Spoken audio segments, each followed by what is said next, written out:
You know, some people confuse fear and wisdom. Maybe they think that they have wisdom because they're hesitant to take risks, or they're hesitant to do anything because of what they've seen happen to other people. Maybe they feel like they need to wait on a sign from God and another sign and another sign, or maybe they feel like they have to have peace before they just branch out and do, something that they feel maybe God's called them to do. I wonder if Moses had peace when he led the Israelites out of slavery. I wonder if when he walked to the Red Sea before it parted, if he had peace in his heart when God said, stick your staff in the water and the water's going to part. I wonder those major moments that we read in the Bible, if peace was what those individuals were feeling before they stepped out in obedience. I remember a time when God called my wife and I out, and we had to almost sell everything just to move across the country to take an opportunity that we knew was from Him. But I don't think we really had peace about moving. We didn't have peace about selling everything, but we still knew that God had asked us to do it. So we stepped out in faith. And because of that, God's provision followed our faith.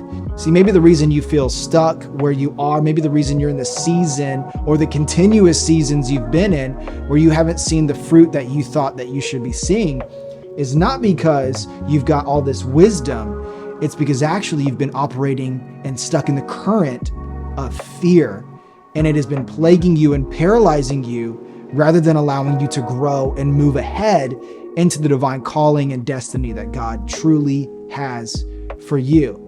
Don't let fear hold you back anymore. Turn it into faith. How do you combat fear? The first step is for you to be reminded of God's faithfulness. God's faithfulness will help you overcome fear when you remember where you were and what God has done to get you to where you are now. And then that's going to help maybe open your eyes to realize, wait, where I am now is not even where God wants me to be in the future. Maybe fear has plagued your life because of past choices, past decisions. Maybe you've been fearful because of something that hurt you or someone who hurt you. Maybe that's why you're reluctant to go back to church. Maybe that's why you feel like going home every evening in loneliness is better than surrounding yourself in a community because it's not as risky and it doesn't involve you getting a heart broken again. But that's not what God has called you to do.